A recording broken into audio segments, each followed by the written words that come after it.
Soc David Jordan, director de programació de Caro Terror, i bueno, m'han demanat per aquesta sessió que faci una petita xerrada o explicació sobre Dràcula i sobre la novel·la i el que significa per mi. Bé, Dràcula és un personatge que neix a la novel·la de Bram Stoker editada o publicada el 1897. És el vampir més famós, el prototipus de vampir, tot i que ja hi havia llegendes i novel·les prèvies com Barney el vampiro, que era un fulletó, o Polidori, o el vampir de Polidori.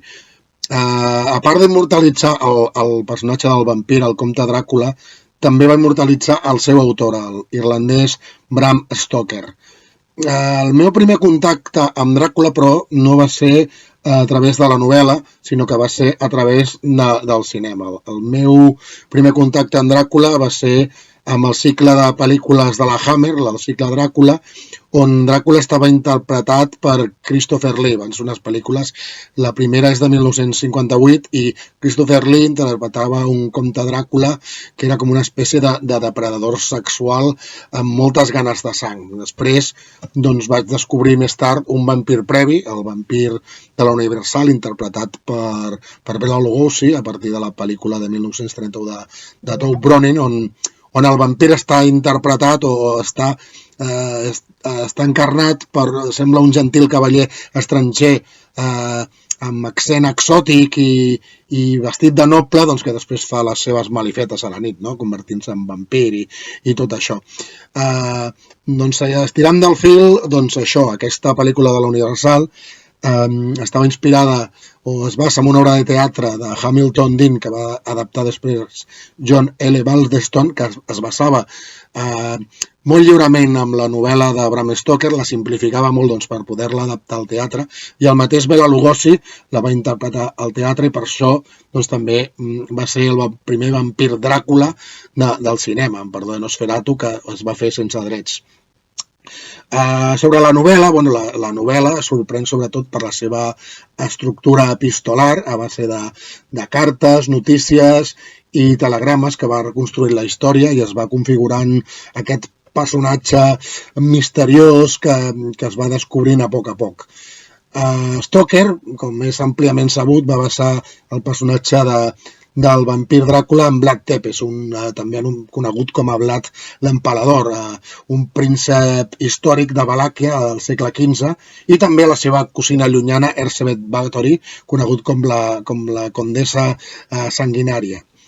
A destacar que la novel·la, la figura del vampir, és un ésser maligne, quasi un paràsit, malgrat la seva força sobrehumana, el seu poder i domini mental, la seva capacitat de transformació, etc. I encara que tingui un fons sensual també implícit en la novel·la, està molt lluny de la visió romàntica dels vampirs actuals d'Entrevista con el vampiro, basat en les novel·les d'Anne Rice, o la saga aquesta nefasta de Crepúsculo. Fins i tot la suposada adaptació més fidel de Francis Ford Coppola, que per això es diu Bram Stoker's Dràcula, crea un vampir turmentat i romàntic que no es correspon exactament al de la novel·la. El de la pel·lícula és aquest que és capaç de travessar oceans del temps per retrobar-se amb la seva estimada. Això a la novel·la em sembla, o afirmo que no és així. En aquest sentit, té més a veure la figura del vampir del Dràcula amb el Nosferatu de Murnau, que és una pel·lícula de 1922 que es va basar en la novel·la de Dràcula, però sense pagar drets, cosa que va provocar una persecució obsessiva de Florence Stoker, la viuda de Bram Stoker, que va estar a punt de fer desaparèixer totes les còpies de la pel·lícula perquè la detestava i sobretot perquè no havia vist ni un duro de la Nosferatu. Sobre la sessió que veureu avui, sobre la pel·lícula de Dràcula, dirigit per John Badham, és una molt bona pel·lícula.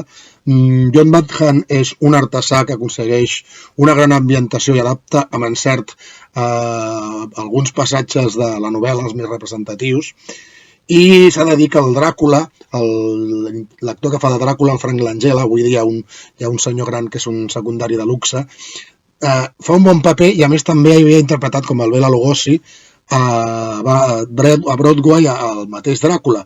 I també a la pel·lícula també hi ha un Van Helsing de luxe que no és ni més ni menys que Laurence Olivier. Sobre l'altra pel·lícula, Vampir, de Carl Theodor Dreyer, dir que no es basa en la novel·la de Bram Stoker, sinó es basa lliurement en la Camila de Sheridan Le Fanu, que és un altre irlandès contemporani de Bram Stoker. La novel·la, si no recordo malament, es va editar el 1870 o por ahí.